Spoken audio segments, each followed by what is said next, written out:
Alô pessoal, bem-vindos a mais um episódio do Breaking My Limits e, como prometido, trouxe outro treinador que não é o Francisco Bação, que é o grande treinador Henrique Pereira, aqui para falar connosco um pouco sobre treino à falha, como é que podemos monitorizar este treino e como é que podemos medir os diferentes indicadores que hoje existem para saber o quão perto da falha que realmente chegamos, se estivermos lá ou não, e o porquê de ser importante esta monitorização.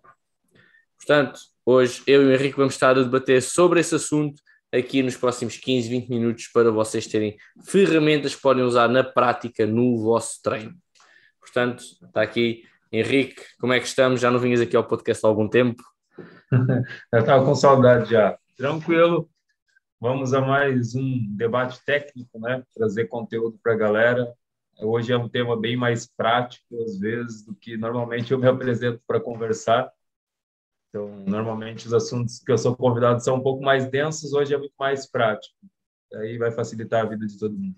Portanto, se pensam que o Henrique só está nos livros, ele também está no ginásio e dá treino, e lá ele não fala só sobre hormonas e como é que funciona essa parte toda. Ele também tem que usar estas ferramentas e é um bocadinho sobre isso que vamos falar hoje. Para começar, a grande questão é realmente o que é que nós designamos de treino à falha, ok? O que é mesmo treinar? O que é treinar à falha? Ok? Não é aquela sensação de treino intenso, pesado, mas o que é a falha em si quando formos no treino de hipertrofia? Força, Henrique.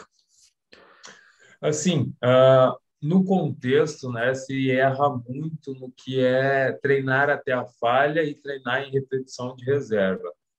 Eu sou bem sincero, 90% das pessoas acreditam treinar até a falha, mas estão bem longe de realmente chegar à falha concêntrica momentânea que a gente fala, né? Que é a incapacidade real de você fazer o movimento, né, com a carga. Ou seja, você está lá na 11ª, 12ª repetição, 13ª você luta, 14ª você não tem tanta qualidade no movimento, a 15ª já não acontece. Mesmo que a tua vida dependa disso, ela não acontece. Isso é treinar até a falha mecânica, né? Normalmente as pessoas param na fadiga, né? A fadiga é o primeiro sinal de dor, desconforto do movimento. E aí param, cessam o movimento achando, opa, cheguei na falha só pelo acúmulo de fadiga ou sensação de desconforto. Isso não é treinar até a falha. Aí sim você atingiu a repetição de reserva. Você não chegou realmente a um estresse em nível celular tão grande que levasse a uma incapacidade de movimentação. Então, isso a gente tem que deixar bem claro. Se você realmente lutou como sua vida dependesse disso para que aquele movimento acontecesse e não aconteceu, parabéns. Você chegou à falha mecânica concêntrica, se esse for o objetivo. Agora, se está doendo e você parou na repetição de reserva. Tá? Isso tem que ficar nítido para que as pessoas não errem achando, estou treinando na repetição de reserva ou estou treinando até a falha, mas, na verdade, você descaracteriza essa metodologia. Né?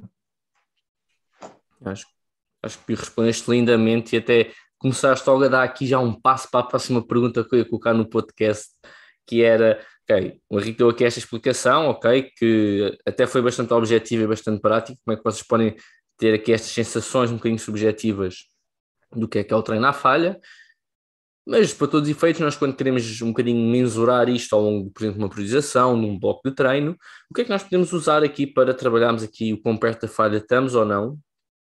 E é isso aqui que eu e o Henrique vamos aqui falar um bocadinho, que é já avisar que isto não deixam de ser indicadores subjetivos, o que vamos falar aqui, portanto, para algumas pessoas, especialmente para iniciantes, pode não ser assim tão perceptível ao início o quão perto ou longe da falha estão, mas a ideia é começarem a ter aqui algumas ferramentas para, à medida que vão progredindo, que vão conhecendo o vosso corpo, saberem, ok, realmente estou perto, não estou, e se o treino está a ser realmente com um volume efetivo, pelo menos um volume mínimo efetivo, ou se estão a ficar muito aquém disso com um estímulo hipertrófico. E o que eu e o Henrique aqui vamos falar são das duas escalas mais faladas dentro da nossa área, dentro do ramo de hipertrofia, e do treino em si geral, aqui, quando falamos aqui de musculação no ginásio, que é a escala de, há quem chame de escala de Borg, mas normalmente é o RPE, ok? A percepção de esforço, e a que tem vindo a surgir aqui mais virada para o que é realmente a hipertrofia, que são as repetições em reserva, que o Henrique deu logo aqui a pequena introdução. Eu vou começar aqui a falar um bocadinho do RPE, vou deixar aqui também as repetições em reserva depois para o Henrique em si. Só para dar aqui um toque, o RPE, regra geral, é a primeira escala que nós nos deparamos quando vamos ao ginásio, e a ideia é medirmos aqui um bocadinho o esforço que estamos a realmente executar, ok? O que é que isto significa? Há várias escalas de RPE, as mais famosas vão de 0 a 10 ou de 0 a 20. Vamos pegar aqui na de 0 a 10, que muitas das vezes é mais usada. O que ela significa é o 0, muito fácil, é como se estivessem a fazer alguma coisa quando estão em repouso, por exemplo, estão no sofá, vamos imaginar. E as outras, o 10 seria o suposto carga máxima, chegaram à falha, seria o que seria chegar à falha, ok? Portanto, ok, qual foi o nível de intensidade desta série? Foi 10, pronto. Eu terminei, fiz a última repetição, não consegui fazer nem mais uma, isso seria o 10, ok? E é uma das maneiras que vocês podem usar o RPE no vosso treino, ok? Regra geral, nós definimos que um treino para ter já um volume mínimo efetivo, costumamos rondar aqui os RPEs à volta dos, vamos dizer, 8. O 7 já é aqui muito perto de um deload, ok? O 8 realmente já é um volume que nós podemos considerar mínimo efetivo. Um 7, mais uma vez, isto é subjetivo. Para algumas pessoas já poderá ser, para outras poderá já ser ali no limite do que é uma manutenção ao mínimo efetivo. Okay? Mas se depararem com esta escala ou se vos perguntarem sobre isto, se tiverem, por exemplo, a ter um acompanhamento, o RPE é usado por isto. E caso a usem ou achem mais fácil, a ideia é que vocês realmente terminam a série sendo perto da falha ou mesmo na falha, ali pelo menos num 8, ok? Ok, tive quase muito perto da falha, ainda fazia aqui mais, vamos dizer, 3 repetições, ok, tive num 8, ok, terminei a série. Não fazia mais uma, nem que a minha vida dependesse disto, nem que tivesse uma arma apontada à cabeça e dissesse, tens que fazer mais uma, não conseguia. Isso é um 10, isso é a falha. Okay? E é uma das escalas que nós usamos. De qualquer forma, a verdade é que na minha experiência, deparei-me com isto relativamente recente, estamos aqui a fazer cara há 3 anos para cá, mas a evidência tem usado muito esta abordagem e os especialistas, que é aqui o Henrique agora também vai abordar um bocadinho, que são as repetições em reserva. E o que é que significa para a hipertrofia? Okay? É isto aqui que o Henrique vai falar um bocadinho, o que é que realmente são as repetições de reserva e porque é que tem vindo a ficar tão famoso dentro do nosso meio. Força, Henrique. Posso? Vamos lá. O que Força. a gente tem que entender sobre a vantagem de treinar com repetições de reserva, desvantagens e até mesmo que público tira mais proveito, que público necessita trabalhar fora das repetições de reserva em algumas fases do treino, tá? Às vezes as pessoas acabam extrapolando um conceito e criando isso como uma religião, né? O problema é a repetição de reserva tem o seu valor, tanto quanto treinar a falha também tem o seu valor. O que a literatura mostra para a gente sobre repetição de reserva? Indivíduos iniciantes não necessitam treinar até a falha para receber estímulo para síntese proteica muscular, ou seja, ele não precisa falhar até acúmulo extremo de metabólitos dentro da célula e tem capacidade, o ator ser tão extenuante que ele não consiga mais executar o movimento, ou seja, trabalhar dentro da zona de desconforto para que haja hipertrofia. Um indivíduo destreinado, iniciante, pode trabalhar com repetições de reserva, ou seja, se para a falha mecânica final, onde a tua incapacidade de contrair o músculo, aquela repetição vida ou morte, teria que acontecer, você não chega a atingir esse momento, se era 15 o número para você realmente não conseguir fazer mais nada, você para em 12, média, 2 a 3 repetições antes de atingir aquela falha extrema do tecido muscular, de fazer trabalho, né? Então, imagina, ali você sabe, se eu parei 2, 3 repetições antes da falha total do meu músculo, você está trabalhando com repetições de reserva. Tem vantagem? Tem. Vamos primeiro definir para indivíduos iniciantes. A vantagem é, primeiro, indivíduos iniciantes, ou até mesmo idosos, tá? Não precisa ser só iniciantes por si só, mas alguns grupos especiais dentro da musculação, alguns grupos específicos têm uma melhor resposta treinando com repetições de reserva. Por quê? Primeiro, um indivíduo iniciante não está adaptado a treinar na zona de desconforto. Tá? Trabalhar com desconforto para ele pode ser prejudicial ou até pode ser um estímulo negativo nessa fase de adaptação ao treino, de onde ele está pegando o anseio e a necessidade de começar a fazer a prática do movimento, da atividade física, do exercício físico por si. Então, você pode causar um choque e essa pessoa se sentir tão desconfortável que ele não quer repetir mais aquela sensação, ou seja, não quer mais treinar. Aí você perdeu um aluno, perdeu um cliente, ponto. Já começa um problema. Segundo, outro grupo, indivíduos idosos, são indivíduos já com o sistema fisiológico que a gente fala com uma inflamação de baixo limiar. Então, se você treinar sempre buscando a falha, você está potencializando a inflamação no tecido muscular. Um indivíduo idoso, então, se você fugir um pouco desse excedente inflamatório, ele se mostra mais benéfico, tá? E até por questões de segurança, você também não precisa trabalhar até a falha com um idoso. Não tem, ele não quer ser um bodybuilder, não quer botar o físico para ir na praia no verão. Ele quer manutenção de vida, saúde, né?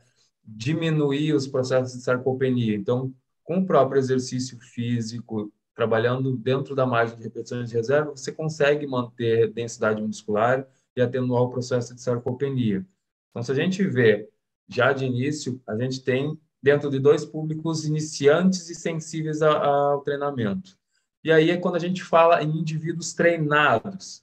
Posso trabalhar com repetições de reserva? Também pode, tá? Principalmente em algumas situações, quando a gente pega inícios do treino, onde vai trabalhar com exercícios, normalmente, né, se faz, não que esteja, que é uma receita de bolo, mas normalmente a gente trabalha com exercícios multiarticulares no início do treino e vai progredindo, terminando com exercícios biarticulares. Ao contrário, começa com monoarticulares e termina com biarticulares e termina com monoarticulares. Então, imagina, você começa com grandes grupos musculares, aí quando a falha vai acumulando e o cansaço vai acumulando, você diminui para exercícios monoarticulares. Então, trabalhar com exercícios multiarticulares com repetições de reserva te dá um potencial de manter mais carga no exercício, né?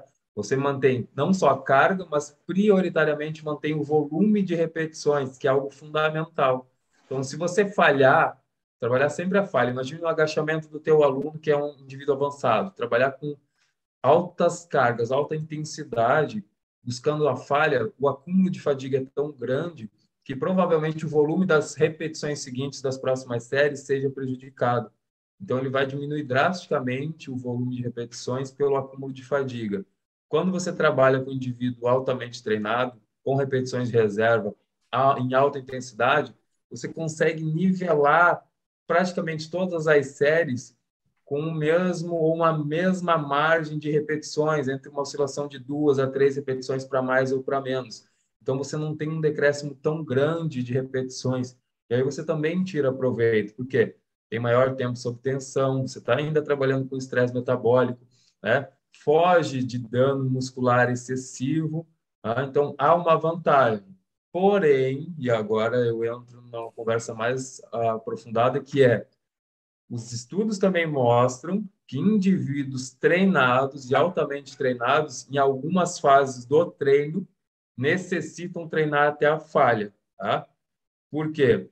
Por ser altamente treinado e entrar naquele conceito que quanto mais treinado, menos treinável você é. E isso eu falo também de experiência prática por trabalhar com atletas de fisiculturismo, que realmente, em algumas fases do treino, eles necessitam ir até a falha muscular para que você busque outras vias de sinalização para a síntese proteica e gerar estresse em nível celular, tá? Então, se a gente for olhar no melhor dos dois mundos, você não precisa treinar só com repetições de reserva, mas você também não precisa treinar só com treinos até a falha. Você pode, dentro do próprio treino, manipular. Posso usar um exercício com repetições de reservas e outros exercícios treinando até a falha, tá? Automaticamente, você vai ter o melhor dos dois mundos, vai estar trabalhando com maior segurança. O que vai determinar a melhor estratégia é analisar o perfil do aluno, se é iniciante, né? A condição que ele se encontra, nível de técnica e qualidade do movimento, estrutura, né? A densidade muscular dele, se ele é uma pessoa já bem desenvolvida em massa muscular, vai requerer mais estímulo, mais densidade de treino, tá? Então, se a gente fosse analisar, eu acredito que essas estratégias, elas são benéficas, você só não pode casar com uma metodologia do Tem que ser sempre até a falha? Não. Tem que ser só com repetições de reserva? Não. Use e abuse de cada uma das variáveis dentro do treino com mais assertividade. Aí eu acredito que realmente você vai tirar proveito, né? Boa, boa. Portanto, pessoal, como estão a ver, independentemente do vosso nível, tem aqui formas de... A ideia é aqui monitorizar também aqui um bocadinho o vosso treino, ok? E as repetições de reserva, o nome diz o que é que elas são, e a ideia aqui é realmente, com perto da falha que estamos constante o bloco, como é que vocês podem manipular isso? Atenção que, como o Henrique disse, as repetições em reserva e mesmo para os iniciantes, eu falo sempre aqui 4, 3, ok? Se vocês deixarem 10, não estão a ter um estímulo efetivo. A ideia é estarem perto da falha, mas não na falha, ok? 3, 4, estamos a falar já aqui do limite que vocês devem deixar em reserva, ok? Mais do que essas em reserva, é estarem a perder tempo da vossa vida.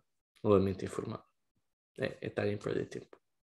A não ser É que o que a gente chama de treinar fofo, né? O treino fofo ou o treino recreacional, que é o pessoal vai para academia, está no telefone fazendo cadeira extensora. Poxa, eu mal respiro quando eu estou treinando, quem dirá ficar respondendo mensagem e o exercício ao mesmo tempo. Então, isso já é um indicador que você está bem longe ainda das repetições de reserva. E aqui está, olha, o Henrique já fez aqui a transição para esta última parte do podcast, que foi outras coisas que vocês podem usar para ter noção de quão pesado é que está o vosso treino. Por exemplo, o pump não é uma coisa que vocês almejem chegar, o pump é uma consequência de um bom treino. Terem um bom pump quer dizer que foi criado um ambiente bom dentro do treino para que ocorresse o pump, ok? Podem usar isso como uma coisa subjetiva de, ok, estou com um grande pump que vai desaparecer dentro de algum tempo, não é óbvio. E se tiverem dúvidas do que é o pump, ponham no Instagram, não vamos responder aqui hoje o que é o pump, mas a ideia é que podem usar essa ideia como ok, estou com um bom pump, estou com um grande pump, ok, provavelmente o meu treino foi estimulante o suficiente. O Henrique falou aqui de outro, que é, pessoal, se vocês fazer pernas, até é o melhor exemplo.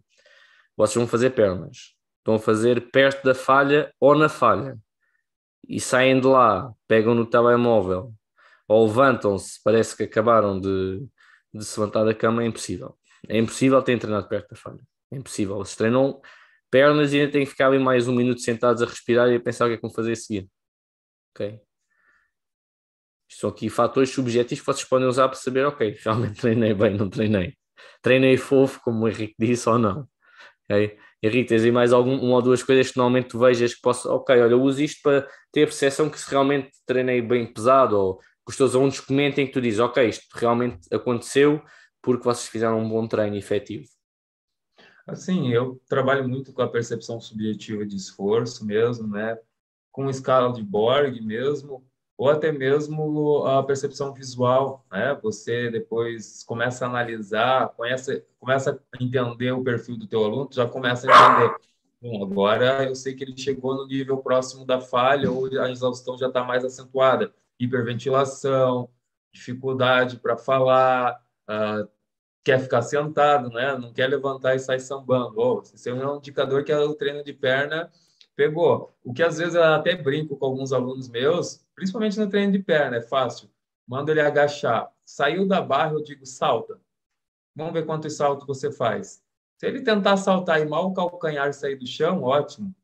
Esse é um indicador que realmente eu consegui o que eu queria. Se ele começa a saltar igual uma rã, pô, ele está me engabelando, está me enganando. Ele tinha muito ainda para dar, né? Então, são alguns macetes que você vai criando e você vai percebendo. Poxa, alguns indicativos físicos da pessoa, né?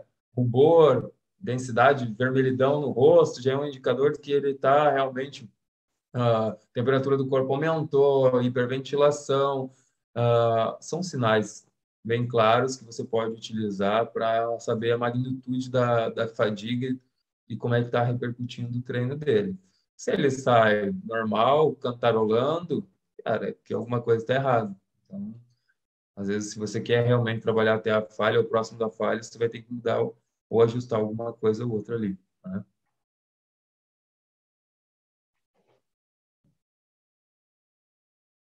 Então, vamos aqui a uma coisa que eu não sei se o Henrique sabe que existe ou não.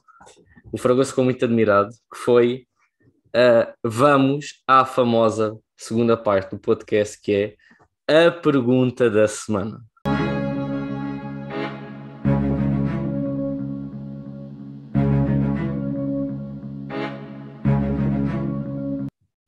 Ok, Henrique. Como tu és um homem que até desenvolve bem as coisas, a ideia para ti, vou-te dar aqui 4 minutos para desenvolveres aqui a pergunta da semana. Eu tinha aqui outras perguntas pensadas, perguntas que costumam ser mais no Instagram, são essas que eu seleciono, mas no teu caso até verifiquei hoje uma coisa e pensei, isto é uma boa pergunta para meter como pergunta da semana para o Henrique, que é o uso de colagênio, como as pessoas dizem, eu estou a tomar colagênio, é realmente útil ou não? E era aqui um bocadinho esta resposta, dou-te aqui 3, 4 minutos para desenvolveres um bocadinho e responderes aqui à pergunta da semana, mais uma vez. O colagênio, que normalmente nós dizemos que estamos a tomar, é útil ou não é assim tão útil, como algumas pessoas pensam? Essa é polêmica, isso vai dar guerra. Vai doer para as blogueiras fitness que adoram o colageno, né? Elas vão querer me matar, né? É para mim responder agora ou a gente vai para outra situação? Responde. Claro. É para Então, responder, vamos tens lá. 3, 4 minutos para Bora falares lá. aqui um bocadinho de tema. Colágeno, né? O colageno em Portugal. Primeira coisa, muito feliz fica as empresas que produzem e vendem, tá? Eles que adoram o colágeno e acham maravilhoso, porque é o dinheiro mais fácil de se ganhar na face da Terra. E eu vou explicar para vocês por quê.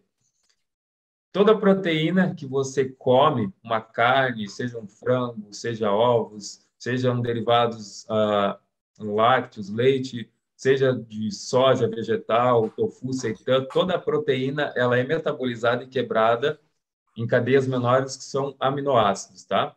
O colágeno, ele não deixa de ser uma proteína que ela vai ser quebrada e metabolizada em forma de dipeptídeos e pipeptídeos, que são cadeias menores de proteínas, de aminoácidos, tá?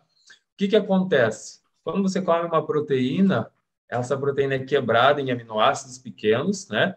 É distribuída na corrente sanguínea e ela vai para os tecidos para ser utilizada pelas células para construir os tecidos que eles acreditam que é necessário, ou seja, o seu corpo necessita de crescimento de cabelo, da unha, tecido ósseo, tecido do próprio trato gastrointestinal, tecido muscular, ele vai pegar esses aminoácidos que estão na corrente sanguínea, vai unificá-los através de mecanismos intracelulares e vai produzir, isso vai ser proteína para o cabelo, para o tecido hepático, músculo, consoante a necessidade.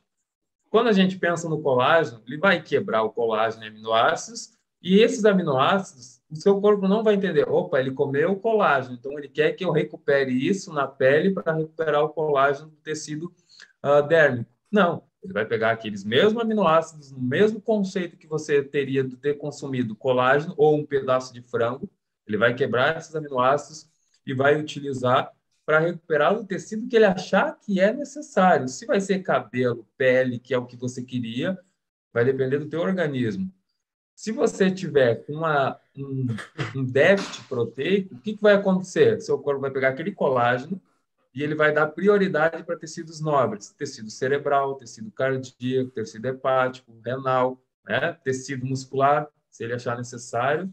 Se ele achar que há uma necessidade de tecido dérmico, né, epitelial, ele vai pegar esses tecidos e vai reconstruir o tecido, né? Se vai ser a derme, epiderme, indiferente. Ele vai entender a necessidade. Por isso que o uso do colágeno é um tiro no escuro, que o seu corpo vai usar ele conforme a sua necessidade. Ah, Henrique, mas eu vi estudos falando que o colágeno funciona. Eu também já vi. Tem bastante estudo mostrando que o colágeno funciona. Problema que esses estudos compararam colágeno com placebo, ou seja, indivíduos tomaram colágeno e outros tomaram água, né? E aí o que acontece? Se ambos estão em um déficit proteico, aquele que recebeu mais aminoácidos derivados do consumo de colágeno vão ter uma melhora.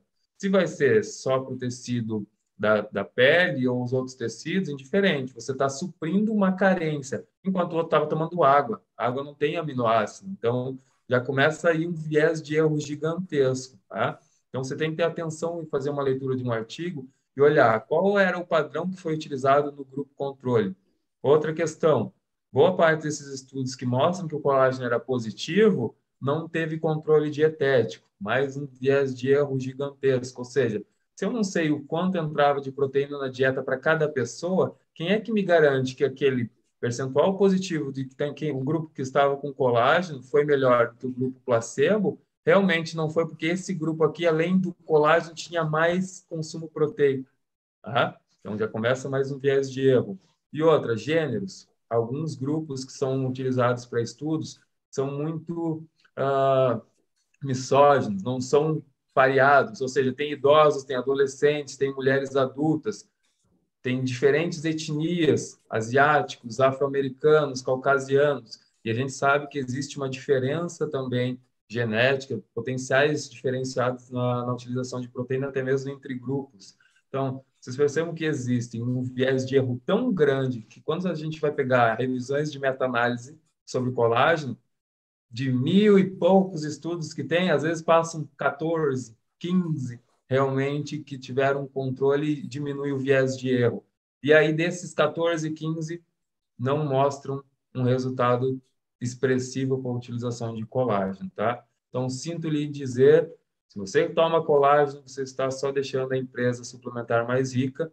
Se você comesse proteínas de forma ajustada na tua dieta, você teria tanto benefício, ou melhor de se dizer, muito mais benefício do que realmente usar colágeno, tá?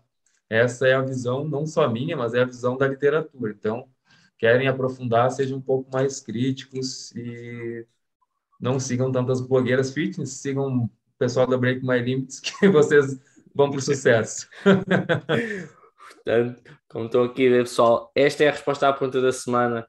Portanto, mais uma vez, o suplemento é um suplemento, não deixa de ser. Se comerem bem, vocês estão a poupar dinheiro, estão a ficar mais saudáveis e estão mais perto dos vossos objetivos. Essa é a grande dica aqui que o Henrique deixou-me, que hoje é uma pergunta que vai surgindo. Portanto, tem aqui uma resposta à pergunta da semana. Pessoal, estes episódios sobre a falha ainda vai ter pelo menos mais um. Eu vou tentar trazer o Henrique para o mesmo, ok? Portanto, estejam bem atentos. Têm já aqui ferramentas para monitorizar o vosso treino para chegarem perto da falha. Já sabem como é que podem fazer, o que é que podem usar. Portanto, espero que vos tenhamos ajudado. Mantenham-se atentos. Se ainda não seguem o nosso canal, já sabem, carreguem no sininho, subscrevam ao nosso canal. Quero agradecer mais uma vez aos 500 subscritores que chegámos há relativamente pouco tempo. Muito obrigado por acreditar no nosso trabalho, por nos apoiarem e esperamos conseguir aqui atrair mais pessoas e divulgar a ciência no fitness e ajudar-vos a melhorar no vosso treino. Portanto, fiquem atentos no próximo episódio que vou trazer mais novidades.